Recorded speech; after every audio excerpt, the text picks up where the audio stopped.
Amanda de la Garza es licenciada en Sociología.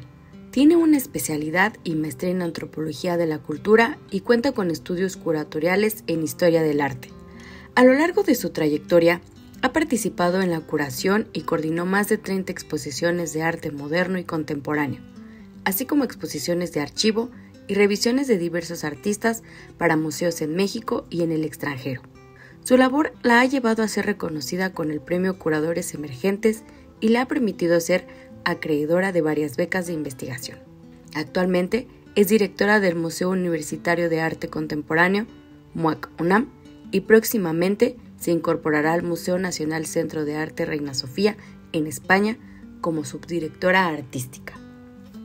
Bueno, Amanda de la Garza, es un honor para nosotros tenerte aquí en La Cazul, y hoy investigando sobre tu vida yo decía, pero es una persona súper importante, vendrá o no vendrá, en este contexto en el que las personas realmente importantes a veces no destacan en el estrellato, digamos, ¿no? Es decir, hay un montón de gente que uno dice, bueno, es famoso porque es famoso, y sin embargo, las personas que realmente importan por ejemplo, para la cultura mexicana, a veces tenemos que buscarlas. Y tú eres una persona súper importante.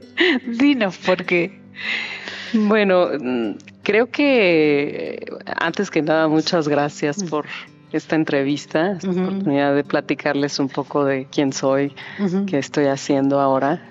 Y bueno, pues en este momento estoy transitando de ser directora del MUAC a asumir la subdirección artística del Reina Sofía en España. Y bueno, pues en mi vida personal, en mi vida profesional es un momento importante en mi vida en donde las apuestas que uno hace en términos de la cultura, del arte, fructifican en poder seguir avanzando sobre un proyecto personal, profesional, en el que creo profundamente.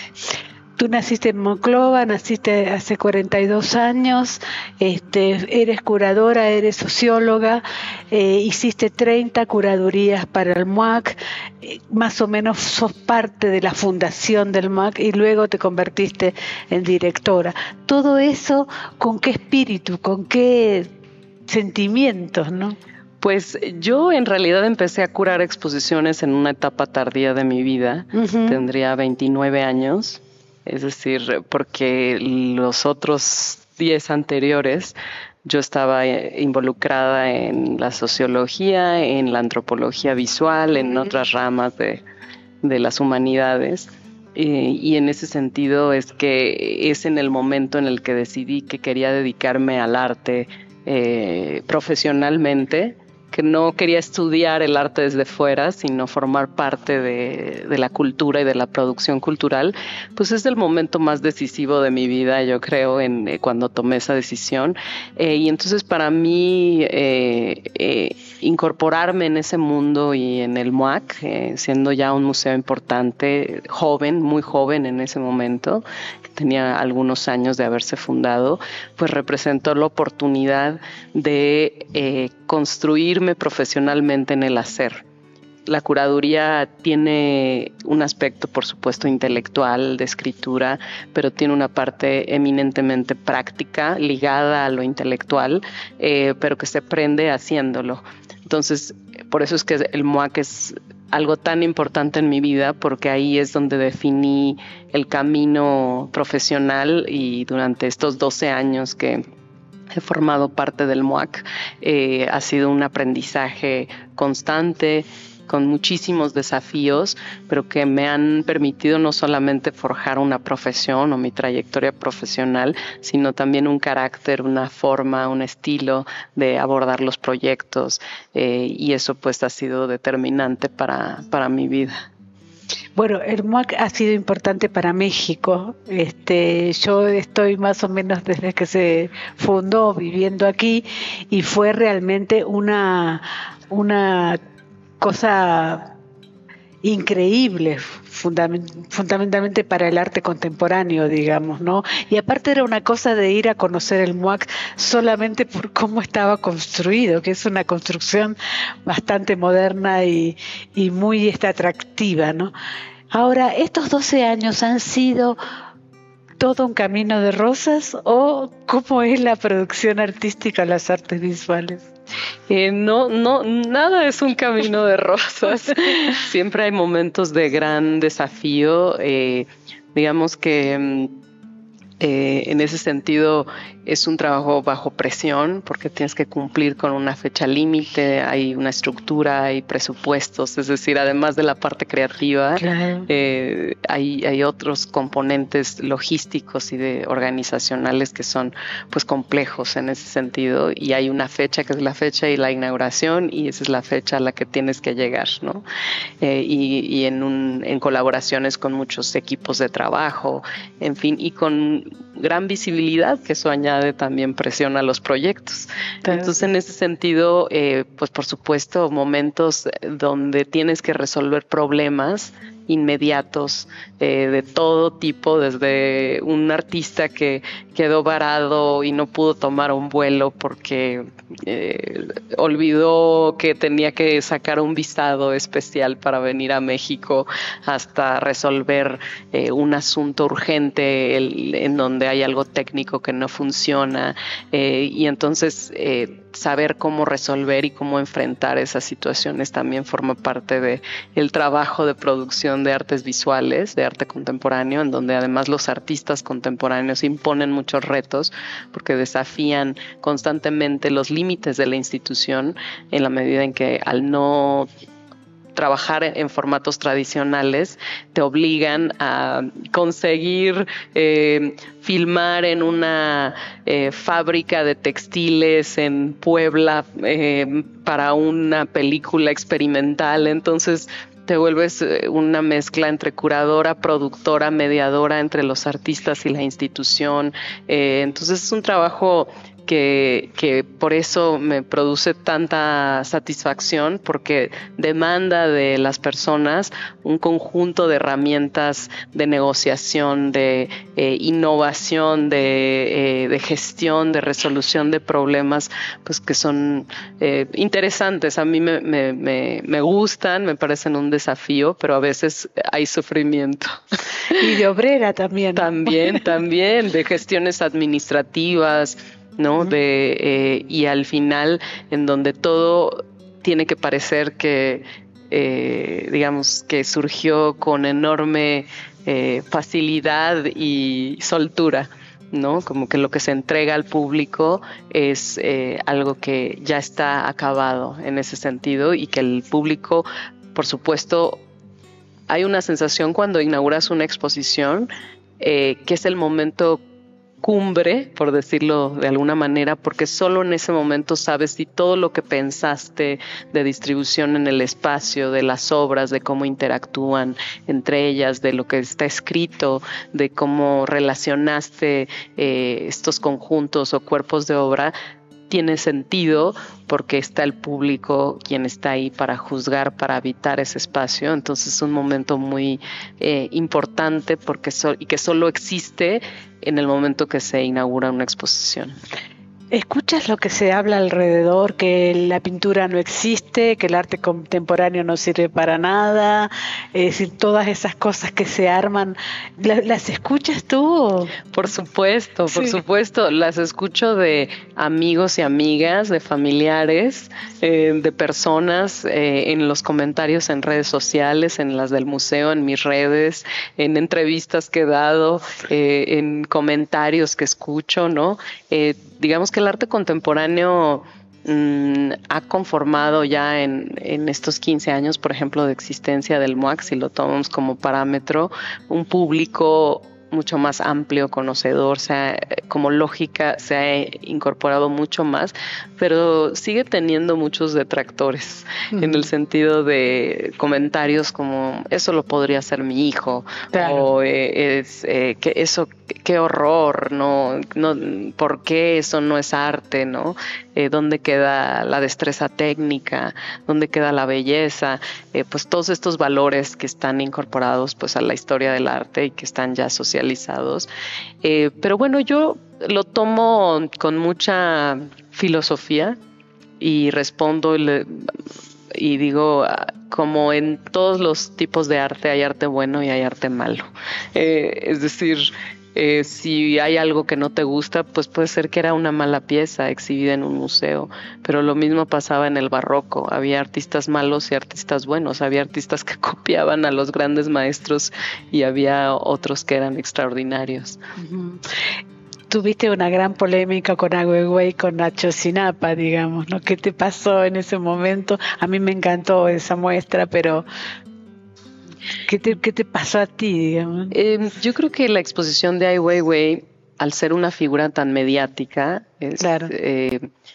Es un tipo de artista que trasciende las barreras, digamos, del campo artístico y se vuelve, digamos, un ícono claro. de algo, y además él tiene un manejo que forma parte, digamos, de su personaje en las redes sociales, ¿no? En Instagram, estas fotos que se hace retratos con muchas personas y en fin, ¿no?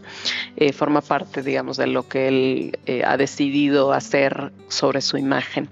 Entonces, por supuesto, pues es un artista muy conocido y hay una expectativa pública generalizada de lo que es la obra del artista. Uh-huh. Y entonces tal vez en esa exposición había por parte de una parte importante del público de ver obras icónicas del artista, ¿no? O las obras que son pues más conocidas. Sin embargo, en el diálogo con el artista, él quería hacer una obra para un museo, que es diferente a la obra que él hace para colecciones privadas o otro tipo de escenarios. Para actos públicos. Actos públicos, claro. Espacios públicos. Lo que él quería hacer era una obra de museo que hablara del tema de la memoria y que pudiera conectar uno de los grandes temas que trabaja, que tiene que ver con el régimen en China, ¿no?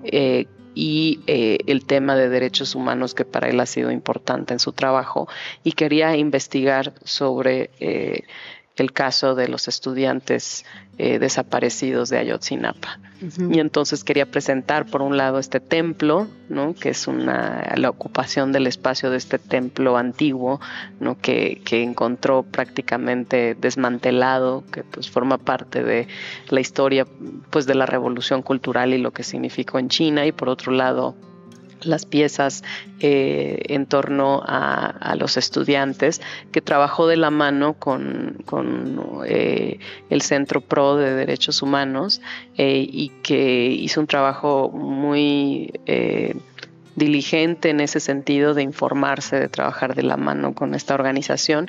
Entonces probablemente su aproximación y lo que él quería hacer para México no coincidía con las expectativas públicas de lo que se esperaba de una exposición tradicional de Ai Weiwei. ¿Es fácil trabajar con él? Eso es, digamos, yo creo que sí, tiene un equipo de trabajo, ¿no? Y es una persona, digamos, que también sabe lo que quiere y toma las decisiones que necesita sobre su obra, porque en ese nivel ya de artistas, los artistas lo que quieren es tener control absoluto de cómo son representados. Y creo que eso es algo importante, ¿no? Decir que hay esta voluntad de controlar cómo son exhibidos, representados, cómo es pensada su obra en cierta medida. Y bueno, es un personaje muy importante en el arte. ¿Qué piensas tú del público? Yo recuerdo, por ejemplo, cuando fui a ver la muestra de Yoko Ono, no sé por qué, fue una cosa excepcional. Estuve con ella, digamos, y ella fue explicando la escalera, cómo subir la escalera, cómo hacer, y fue una cosa tan íntima, tan personal, que durante mucho tiempo no me olvidé de ella, digamos, hablando precisamente de cosas que eran muy sabias para la vida, ¿no? ¿Qué te pasa con el público? ¿Qué te pasa con el público en el MUAC? ¿Y qué te va a pasar con el público en el Reina Sofía, digamos, ¿no? Digamos, mi posición sobre el público ha cambiado mucho a lo largo de los años. A veces los curadores estamos un poco distantes del público porque no estamos en el día a día de la exposición, viendo cómo el público interactúa con las obras, qué piensa, qué dice. Estamos mucho más relacionados con un público especializado, que son nuestros pares, colegas, artistas, personas con las que nos relacionamos en el medio. Entonces nuestra percepción está muy mediada por ese tipo de relación, ¿no? Es decir, y pensamos que eso es lo que piensa el público. Sin embargo, como directora, definitivamente mi percepción sobre el público cambió profundamente en términos de pensar que hay muchísimos otros públicos a los que atendemos y cómo queremos vincularnos con ellos. Esa es la gran pregunta. ¿Cómo establecemos una relación? Es fundamental. ¿Y de qué manera? ¿Y cómo les proponemos acercarse a las obras? Y eso, bueno, pues hay muchas formas, desde la pedagogía, desde otros ámbitos, de lo que llamamos la programación pública, que es como el museo conecta con diferentes tipos de públicos en diferentes intensidades, porque hay públicos que van a ir al museo una sola vez y que tal vez es el primer museo al que van en su vida de arte, ¿no? Y más de arte contemporáneo. Y por otro lado hay públicos asiduos que han ido desde que son niños y siguen yendo hasta su adolescencia o adultez. Y por otro lado hay públicos pues mucho más específicos, por ejemplo las infancias, sectores, digamos, poblacionales, ¿no? Y en ese sentido el museo cada vez más, no nada más el MUAC, sino en general los museos trabajan con estrategias muy distintas para poder establecer una relación con esos públicos. En el caso del Reina Sofía, bueno, pues ya lo viviré también de otra manera, porque yo lo he vivido como público y como colaboradora en términos de los intercambios institucionales que ha habido entre el MUAC y el Reina Sofía. Pero es un público muy diferente porque el Reina Sofía tiene un público turístico muy grande, de turistas que van a Madrid, ¿no? De todo el mundo y de visita obligada quieren ir a ver el Guernica o obras icónicas que están en el Reina Sofía, en la colección del Reina Sofía. Entonces eso te plantea, digamos, otro tipo de relaciones con los públicos. Por otro lado, están a un costado del barrio de Lavapiés, que es un barrio muy antiguo, pero al mismo tiempo es un barrio donde hay poblaciones migrantes de diferentes partes del mundo, y eso también plantea preguntas que el Reina ha desarrollado a lo largo de su historia sobre cómo interactuar con nuestros vecinos, que también cómo hacer que esos vecinos tengan una relación con el museo que no es nada más de público, sino de vecindad, ¿no? De Monclova a Madrid pasando solo por la UNAM. ¿Qué experiencia te trae eso, digamos? ¿Cuántas personas se presentaron? ¿34 para...? 52. 52 para el puesto. Así es. Pues yo tuve la fortuna de crecer en una familia, mis padres eran profesionistas, universitarios, profesores en diferentes universidades, que siempre vieron la vida cultural como parte de nuestra vida familiar. Ellos pues son de la generación de los años, nacieron en los 50s, por lo que vivieron pues la revolución social, digamos, o cultural del que vivió el mundo en términos de pues movimientos sociales, de liberación, y entonces a nosotros siempre nos inculcaron dos cosas fundamentales: el gusto por el arte en sus diferentes ramas, y por otro lado el compromiso social. Eso es otro aspecto importante que debo mencionar en honor a ellos. Y por otro lado también la idea de que el mundo es muy grande y que uno debe buscar conocer el mundo para no quedarse y mirarse el ombligo.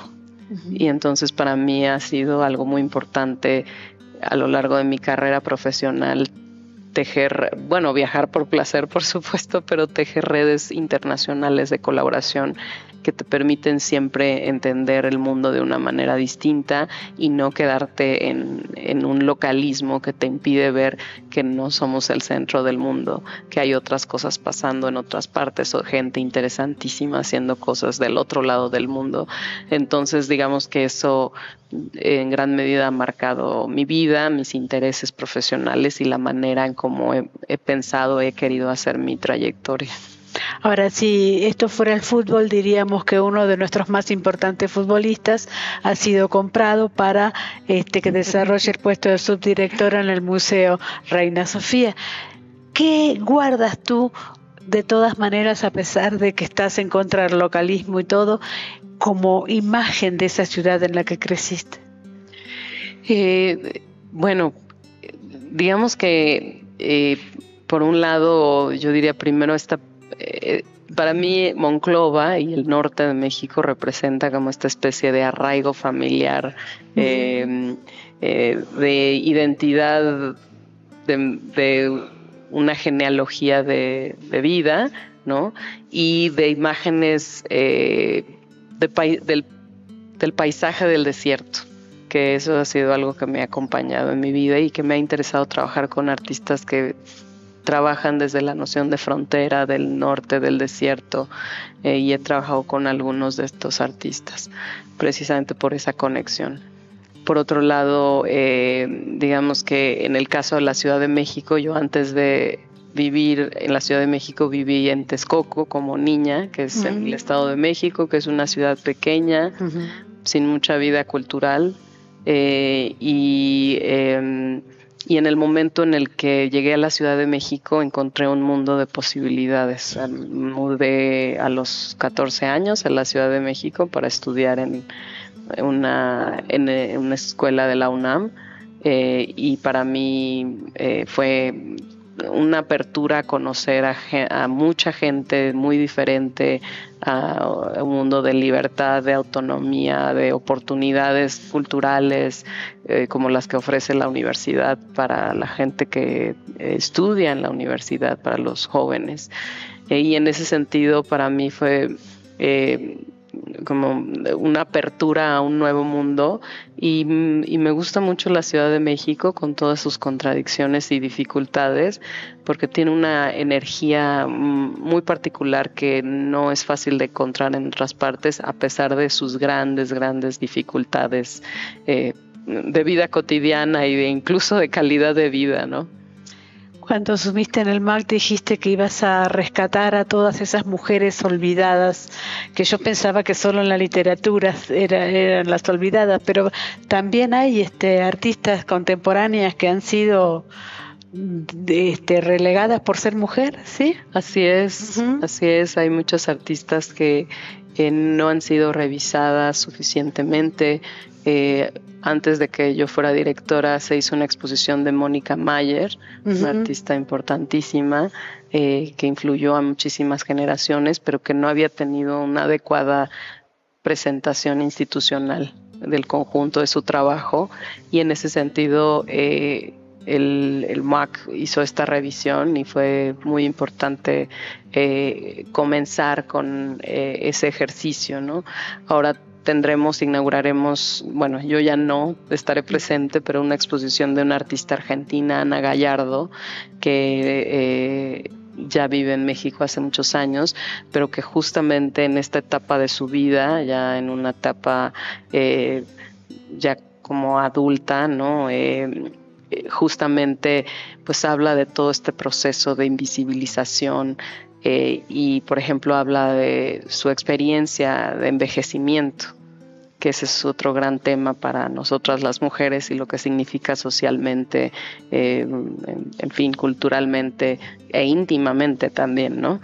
Y en ese sentido su obra precisamente habla pues incluso de las conexiones familiares, su madre queriendo ser pintora y cómo en un momento dado ella estaba dispuesta incluso a renunciar a su carrera artística porque ya sentía que ya no iba a tener la oportunidad de poder avanzar sobre su carrera sobre sus obras. Y al venir a México encontró en cierta medida un horizonte desde donde trabajar. Ahora está por inaugurar la próxima semana una exposición en el Centro 2 de Mayo en Madrid, y después esa exposición vendrá a México al MUAC. Uh-huh. Ahora, el arte contemporáneo me parece a mí que tiene como una gran capacidad de abstracción, digamos, ¿no? Y para ser abstracto, no sé por qué, siempre pienso en el hombre, digamos, más que en la mujer, ¿no? Sí. Como que la mujer es más realista, menos dada a pensar en cosas que no son reales. ¿Qué dirías tú del arte contemporáneo? Yo creo que, por un lado, diría que hay, si lo pensamos en términos de lo que ha planteado el feminismo, hay ciertos temas que han quedado excluidos por una visión que ha predominado en ciertas vertientes del arte contemporáneo. Claro. Me refiero a que ha quedado fuera el cuerpo, la intimidad, la cotidianidad, ¿no? O sea, lo que está en un tono un poquito más bajo, ¿no?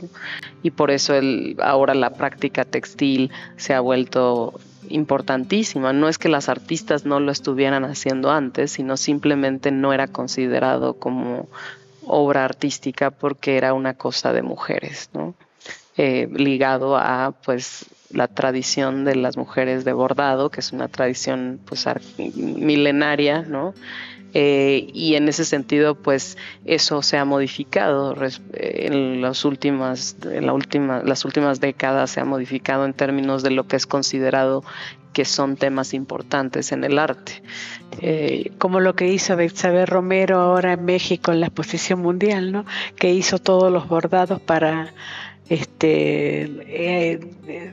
dibujar México, ¿no? Exactamente. Que fue una cosa increíble. Sí, y muchas artistas anteriores que han trabajado con textil o con ciertos materiales orgánicos, uh-huh, ¿no? O por ejemplo, la idea de que las mujeres hacen pintura de pequeño formato, pues que ese es un estereotipo, porque más bien era la noción de que las mujeres no pueden enfrentarse a un proyecto de arte público o de esculturas de gran formato, ¿no? Como que no tienen la fuerza, que pues en el fondo es una visión de lo masculino y de los valores de lo masculino, y en ese sentido pues, se sabe ahora, por ejemplo, una artista como Marta Palau, que hacía esculturas de gran formato, instalaciones, Helen Escobedo, pero digamos que eran pocas mujeres que encontraban la posibilidad o las condiciones para hacerlo, ¿no? O bien en ciertos incluso colectivos de arte de los años 70 quedaban en un espacio muy marginal en términos de las discusiones, ¿no? O sea, eran vistas a veces como las parejas de los artistas, ¿no? Cuando ellas mismas realmente producían obra. Y eso ha ido cambiando afortunadamente a lo largo de todos estos años, en donde hay pues una reivindicación del trabajo de artistas históricas, pero también de las artistas que hoy en día hablan desde múltiples lugares, porque yo no creo que necesariamente las mujeres artistas solo tengan que hablar de la intimidad, ¿no? No, claro. Pueden hablar de muchos otros temas y tener muchas aproximaciones al arte. Sí, claro, tenemos, por ejemplo, me olvidé el nombre, pero la chica que trabajaba en los estos donde van los cuerpos muertos, ¿cómo se llama? Teresa Margolles. Teresa, sí, que nos sacudió a todos, digamos, con ese trabajo, ¿no? Fue una cosa increíble. Ahora, a ti te deben preguntar todo el tiempo, tus familiares, tus amigos, cuál es tu artista preferido, si Gabriel Orozco, si si lo otro, si vas a traer aquel o vas a traer aquella. ¿Qué es lo que dices tú? Pues digamos que no tengo un artista favorito, sin embargo hay artistas a los que admiro enormemente. Una de ellas es Beatriz González, que está ahora exhibida en el MUAC, que he admirado su trabajo y su obra artística desde hace años. y que a veces, digamos, no nada más porque me gusta, sino porque considero que su obra es muy importante. Y en ese sentido, hacer una obra de un artista, o hacer una exposición más bien de un artista que admiras tanto y que parece un sueño lejano, porque muchas cosas tienen que confluir para poder hacer una exposición así, de esa naturaleza y magnitud, es la realización de algo largamente anhelado, que además afortunadamente se concilia con otros anhelos de otras personas, que con el propio anhelo, por ejemplo, de Beatriz González de exhibir en México con una exposición de revisión de su obra, que a lo largo de su vida, del 30, 40 años, siempre deseó exhibir en México, y hasta este momento, a sus 90 y tantos años, pudo cumplir ese anhelo largamente acariciado. Y tu anhelo también. Y mi anhelo también. Ahora, el arte contemporáneo en México está muy bien desde el momento que eligen una subdirectora para el Museo Reina Sofía, digamos. Eso también revela cómo está el arte contemporáneo acá, ¿no? En ese contexto, ¿qué dirías tú del arte contemporáneo mexicano? A mí me parece que está muy por encima de otros países. Yo creo que es un momento de cambio, ¿no? A mí, que me ha tocado acompañar en los últimos 15 años la escena de arte contemporáneo, ha cambiado muchísimo. Ha tenido diferentes fases, etapas, han surgido nuevas instituciones, las ferias de arte, la atención internacional sobre México, incluso artistas de otras partes que han venido a vivir a México, iniciativas independientes. Es decir, ha sido una escena muy vibrante, pero sin duda tiene una fuerza y una vitalidad que son muy interesantes en este momento, aunque siempre es en el diagnóstico que uno hace de una escena, siempre es una instantánea, en el sentido de que en el momento en el que crees entender cómo está funcionando, está ya cambiando en ese sentido, y es un momento en donde esta atención internacional también está modificando ciertas prácticas e ideas, ¿no?, del arte. Ahora, Kurimansuto, el Museo Jumex, son dos instituciones muy importantes para el arte contemporáneo. ¿Fueron dos instituciones importantes para ti en el MUAC, o cómo se llevan, cómo es el tema de los museos privados, cómo...? Yo creo que en un ecosistema saludable es bueno que haya instituciones privadas, públicas, espacios independientes, iniciativas que están por fuera de las instituciones. El Museo Jumex es un museo muy importante que ha traído exposiciones también muy importantes, y que además tiene una trayectoria anterior, que es la colección, y todo un sistema de apoyos de la Fundación Jumex, que han sido muy importantes para el desarrollo de la escena en México, en el sentido de que han apoyado artistas, incluso becas de estudio en el extranjero, proyectos, y han dinamizado también la escena desde ese lugar de mecenazgo hacia las artes, y creo que han jugado un papel muy importante. Y por otro lado, las galerías, por supuesto, Kurimansuto es la galería probablemente más importante en México, y que ha desempeñado un papel histórico muy importante en el arte contemporáneo en México, y en ese sentido tienen una preponderancia en la construcción de la escena, y de los artistas también que representan. ¿Tienes alguna otra galería, alguna otra institución para destacar, aparte de la que nombramos? Por supuesto, el Museo Amparo en Puebla ha sido una institución muy importante. No solamente la experiencia que hemos tenido con el Museo Amparo siempre ha sido fantástica, y ha hecho su director Ramiro Martínez un trabajo realmente extraordinario en términos de un museo absolutamente profesional, dedicado a colecciones tanto prehispánicas como virreinales y de arte contemporáneo. Y creo que ha sido un enclave en una ciudad del centro de México, pero una ciudad más pequeña, y que ha hecho exposiciones de gran nivel, de gran relevancia, y creo que en ese sentido sí, para mí el trabajo que ha hecho el Museo Amparo y su director pues son también muy importantes. Uh-huh. Tu trabajo, ya has hablado de que hasta obrera eres, ¿tiene más que ver con la inspiración o con el tecnicismo? ¿O con las dos cosas? ¿Qué? Yo creo que con las dos cosas. Uh-huh. Es decir, hay un trabajo como de día a día, ¿no? Y esta parte muy técnica, por decirlo de alguna manera, que tiene que ver con la gestión pura y dura, que es necesario para que lo otro ocurra. Uh-huh. Y en ese sentido es un trabajo muy intenso, y como decía, que demanda muchas habilidades de las personas que lo ejercen. ¿Podemos soñar con la muestra de algún artista mexicano en el Museo Reina Sofía contigo o no?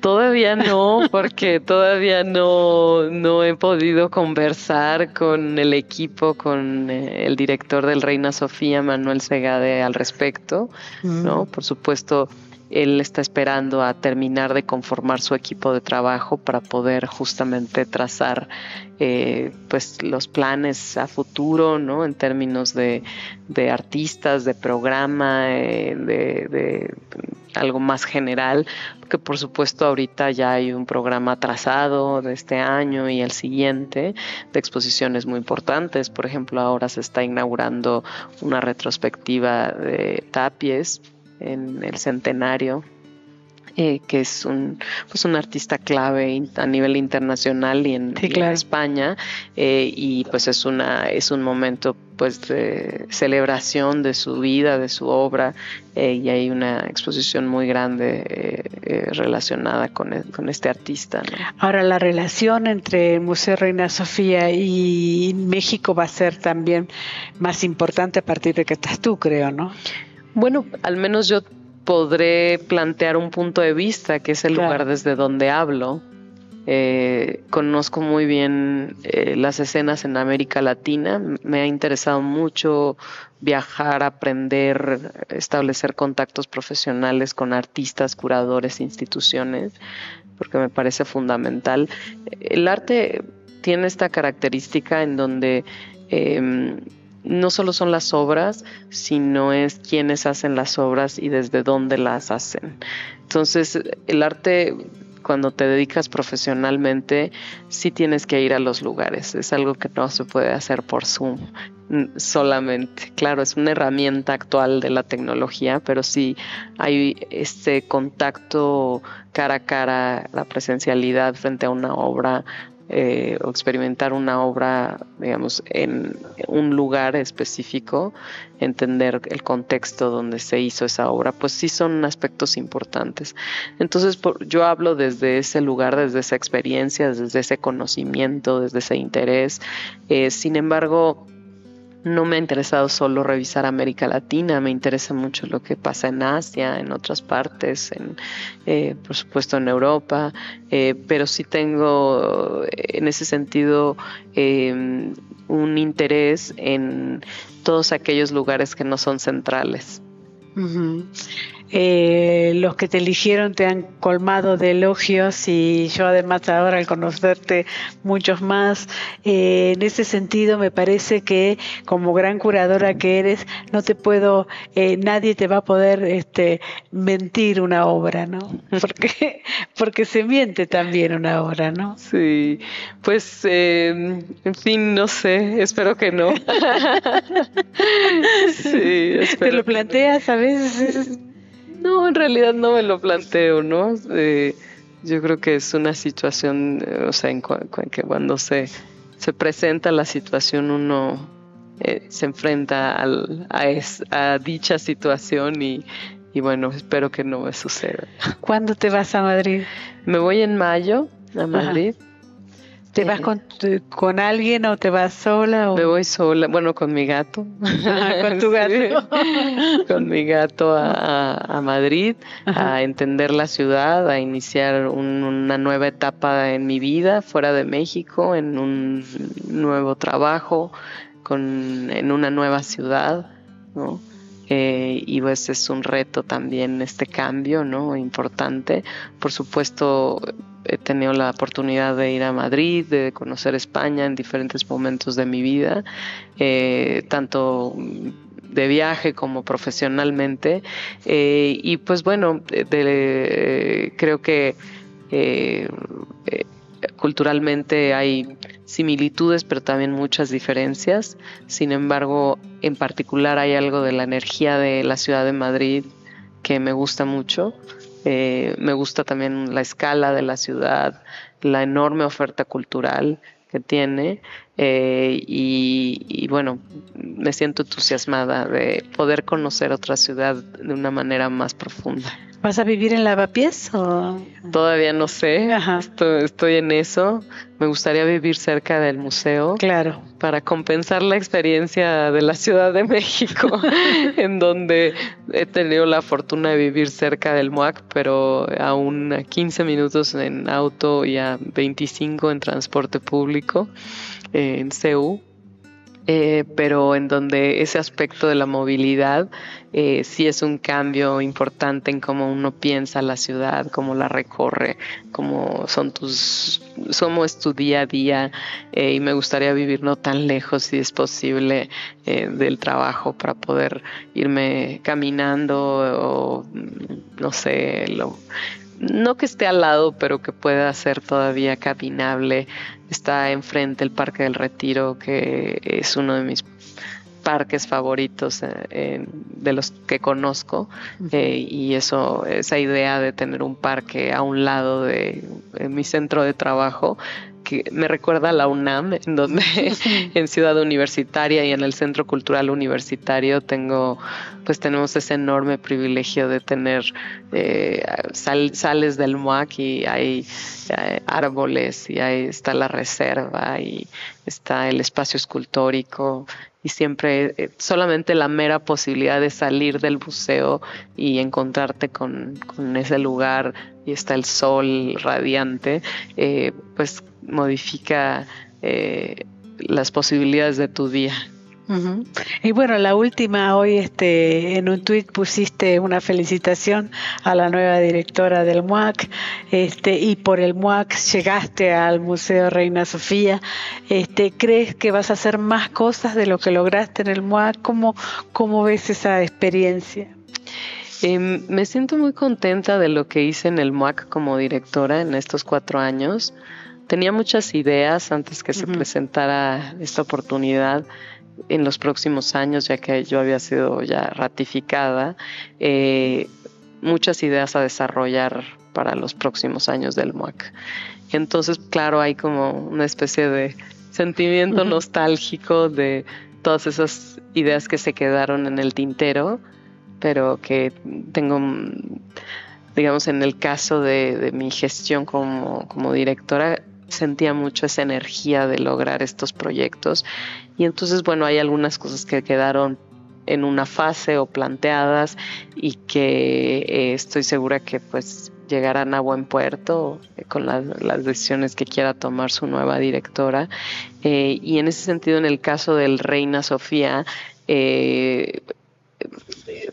lo veo como un futuro abierto. Uh-huh. Uh-huh. Y la última, que es algo totalmente íntimo, ¿cómo fue que te enteraste y a quién se lo contaste por primera vez? Pues me enteré por el director del Reina Sofía. ¿Te llamó? Me llamó por teléfono un sábado. Uh-huh. Y bueno, pues a quien mi esposo estaba conmigo en casa, y fue por supuesto la primera persona a la que le conté. Después de hablar con él, lo volteé a ver y le dije: me dieron el trabajo. Pero como totalmente estupefacta, en realidad no, o sea, no era como, ay, sino me dieron el trabajo, ¿qué vamos a hacer? ¿Qué voy a hacer ahora, no? Entonces y entonces él también se quedó impactado porque pues modifica pues toda tu vida personal, familiar, todo tu mundo, ¿no? O sea, como que empiezas a comprender las implicaciones de, no solo profesionales, sino las implicaciones de vida que va a tener. Claro. Y lo he planteado digamos, en otros momentos, que es estos momentos de la vida de cruce de caminos, en donde me acuerdo mucho haber escuchado como una anécdota de un personaje importante del blues, y también hay una historia parecida con el vallenato, en donde en el cruce de caminos se encuentra al diablo, ¿no? Uh-huh. Y entonces el diablo, sí. En el caso del vallenato, de Woody Allen, sí, exactamente. Y entonces, como esos momentos en donde aparece ese cruce de caminos, uh-huh, en donde el diablo te está ofreciendo lo que deseas, pero lo que deseas tiene consecuencias extraordinarias, pero al mismo tiempo también tiene otras consecuencias en tu vida, tu futuro, y estás eligiendo un camino que va a cambiar tu vida para siempre. Muchísimas gracias. Muchísimas gracias, Mónica. Pues desde mi perspectiva, un museo necesita, para sobrevivir, un equipo de trabajo comprometido, profesional. Necesita tener los recursos humanos y materiales adecuados para poder desarrollar una programación, y necesita entender cuál es su misión, su vocación con claridad, y entender quiénes son sus públicos, cuál es su lugar también en términos de un ecosistema mucho más grande, cuál es su rol en una ciudad, en un barrio. Tiene que ver con esta idea de entender cuál es el lugar que ocupas, y esa claridad permite hacer muchas cosas, pero por supuesto requiere también de las condiciones para poder existir, materiales y de personas, ¿no? De un equipo de trabajo, y creo que esos son aspectos importantes para un museo.